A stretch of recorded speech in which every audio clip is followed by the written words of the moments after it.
You know, there's a battle on for the soul of Ireland this week. Are we going to continue to the liars and the con men that will peddle the nonsense that we've just heard?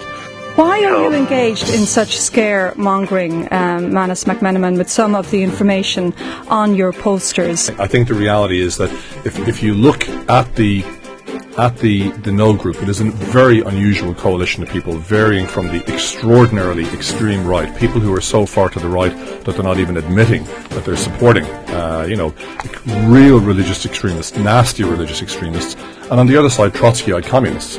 We were accused, of course, last year of telling people that the Lisbon Treaty would bring in abortion and euthanasia. But you do believe it will bring in abortion? You believe it will pave the way for abortion in this country? It may well pave the way for it, yes. We do have concerns in that area. A vast majority of people in this country voted no to something. I very strongly believe that they're going to do exactly the same thing again, and that will be a great day for Ireland and a great day for the European Union that can be built on a foundation of democracy, accountability. There is no job in this. The only job it will save is Brian Cowan's if we voted yes. The three most important parts three most important reasons for voting yes for Lisbon are jobs, jobs and jobs. This is the start of the platform of our economic recovery. And I would say that overwhelmingly what the treaty is doing is enforcing a particular economic philosophy and doctrine, and one which is a neoliberal economic philosophy which prioritises competition and the rights of big business over the rights of workers or the rights of states to provide public services. Well, I agree with everything that Paul has said, and I'm very struck by the fact that all the job creators in Ireland are on the yes side. I was out last night with my friends and the night before, and if someone came up and told them that you're just voting no because you're just anti-everything, I think that would be a most certain reason for them to vote no. Because and a lot of your friends, your contemporaries, are going to vote no. You I think people. Why are they voting no? People will be a no, or they would be a soft yes. Can I just talk about the 184, because that's what I want to talk about too. Okay. So where do you get?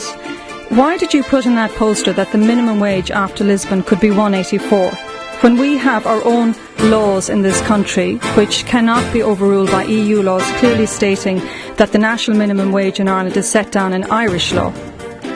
Well, Protocol 27 of the Lisbon Treaty states that the internal market includes a system ensuring that competition is not distorted. I've been looking at some core posters as I was travelling home to Cork this weekend, and the posters are a combination of big lies, half-truths and deceits.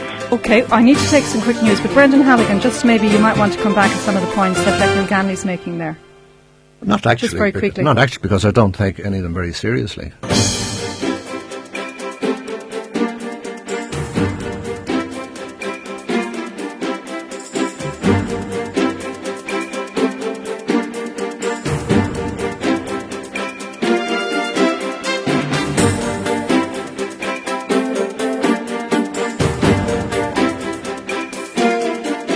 Now, the 184 that we use on our posters,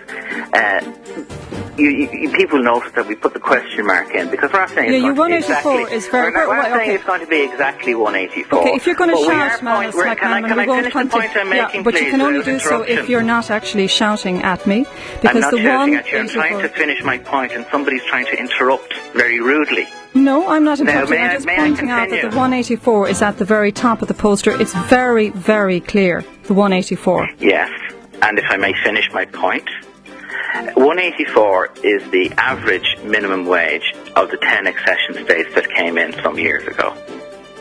And as I said before, the Labour Court has pointed out that under the treaty, companies in other EU member states would be free to operate in Ireland, paying the rates of pay and having the conditions of employment that apply in their country of origin.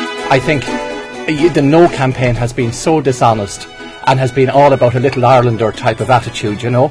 And I mean, whether we like it or not, we have benefited hugely from our membership of the EU. Now, we have Kevin Duffy of the Labour Court on. Kevin Duffy, good morning to you. Good morning. Now, tell me why you believe what Manus McMenamin was saying there about the minimum wage is actually not true.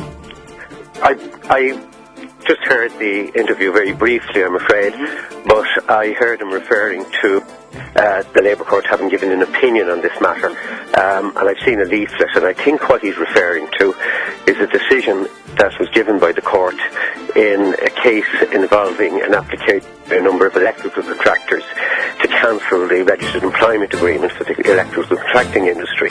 Now, what the court said is exactly the opposite to what your speaker claims it said. They can't give legally binding guarantees because those are things that the courts do, not political figures do.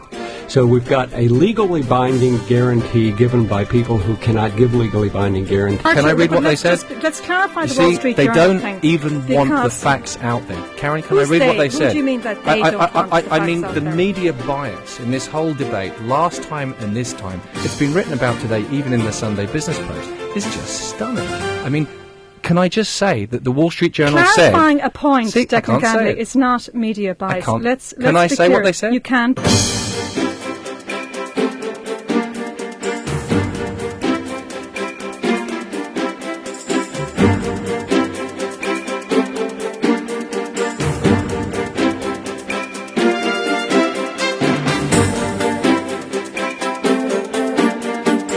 Extraordinarily good for us. So why would we change it? No.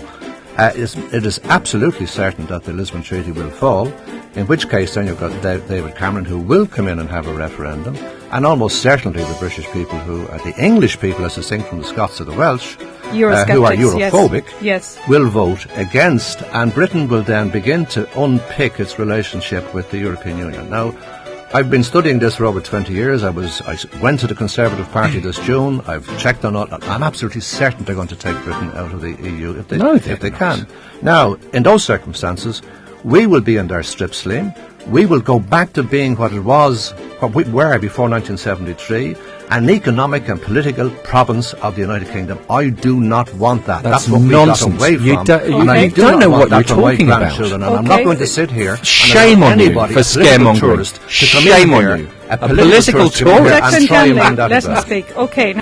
Probably is, one, going to pass, and two, probably is a good idea, even though it does involve a certain loss of sovereignty. It does involve a militarization. It probably does. I mean, there are a number. The problems with it from the last time are very much still around because nothing has changed. Simply, the treaty calls on member states to progressively upgrade their military capabilities and gives the EDA, the European Defence Agency, powers to define how that should be done.